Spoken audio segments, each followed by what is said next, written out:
Welcome to the first ever Sustainable Spark Tank.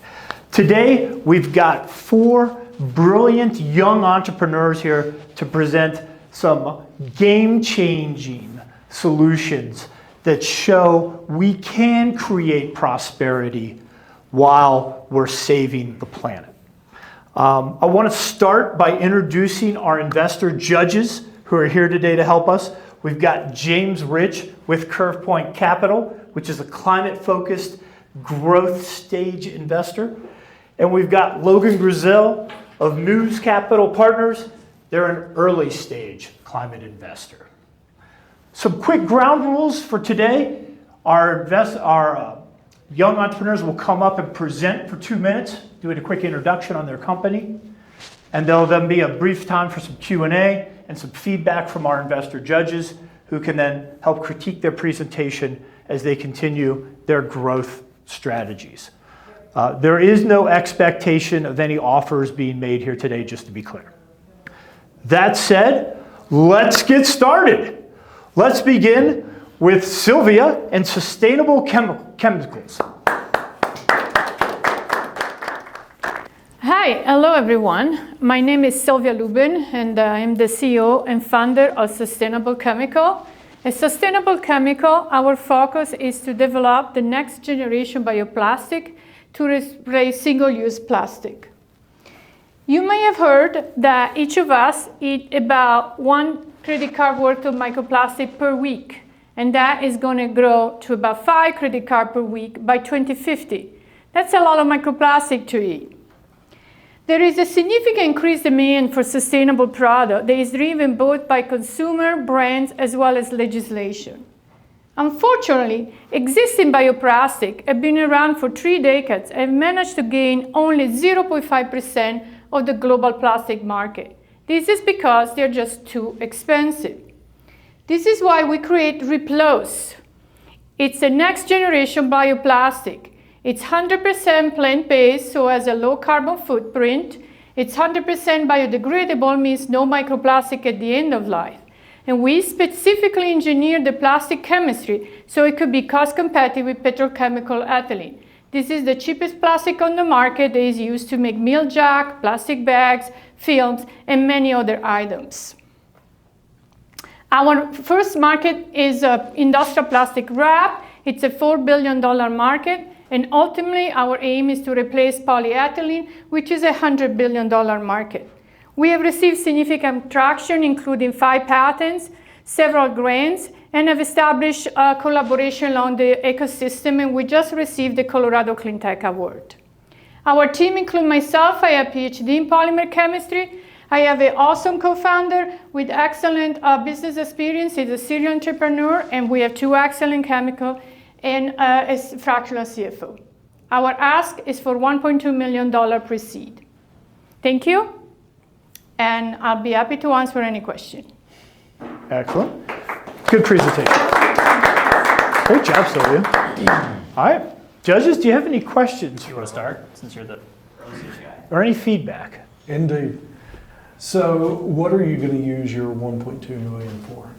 We are going to, so partially about 550,000 is for complete the R&D development, a process optimization. We would like to hire 2 engineers. Right now we're heavy on chemists. We design the molecules, but we need engineers to take that design into a reactor that can steer viscous system and so forth, and sort of focus more on the application stream. And transfer to a larger facility. Right now we have a 750 square foot facility. We want about 2,000, 3,000. We also want to wrap up our IP. We have several pending applications that we need to enter national stage. International filing, it's expensive and cannot be charged on grant. And finally, we want to establish a little bit more of a marketing business development department. I guess my question is, what is special about you as the founder and CEO and your team? There have been a lot of people that have tackled this kind of single-use plastic problem by coming up with biodegradable plastics. So why are you any better than they are? Well, so my experience is I work in R&D for 17 years for a government contract company, and this technology was invented then.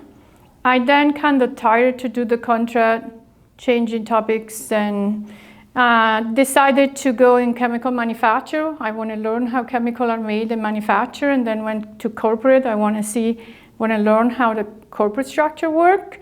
And about a few years later, from when I originally patented this chemistry, the manufacture of the raw material changed completely. So someone else in the ecosystem developed a scalable process to make the raw material used for making our chemistry a scale. They are building for commercial scale for the production, and the cost suddenly became lower than ethylene, which is the starting material for making polyethylene, by 20%.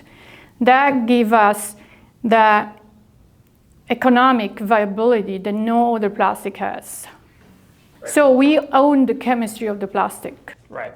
But I've also heard that story a million times from other sort of bioplastics companies that have said like, oh, this is 20% lower than polyethylene. And then as you pointed out, less than 1% of the market is actually bioplastics. So how do you sort of assure your investors today that like you're actually 20% lower? Because most of our competitors have to use a fermentation process, and we don't. So we don't use fermentation neither for making the raw material nor for making the polymer. That allows the process and the commercialization to be scalable just like a regular chemical from petrochemical. And sorry, just for my purposes, what does fermentation mean? Fermentation means you're putting biomass, sugar, corn in a broth, and you're adding enzyme or bacterial, and they are converting to your chemical. At the end, first you have a dilute water reaction. Mm-hmm. You need to put all the bugs in a blender and do complex separation to get your chemical out. Got it. So because you don't have to do that, it's easier to get to your sort of production? Yes. Okay.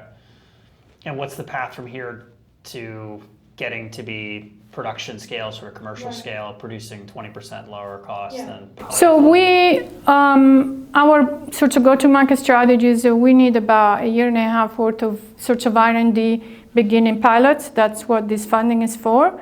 Once we stabilize and optimize the process, we want to transfer manufacturing to a contract manufacturer. We believe that our process can be fully integrated with existing polymerization plant. And so we just need to find the right spare capacity. That would allow us to enter the market, begin sales, without the capex of building our own plant. At that point, there is an opportunity for an early exit, which we're counting on.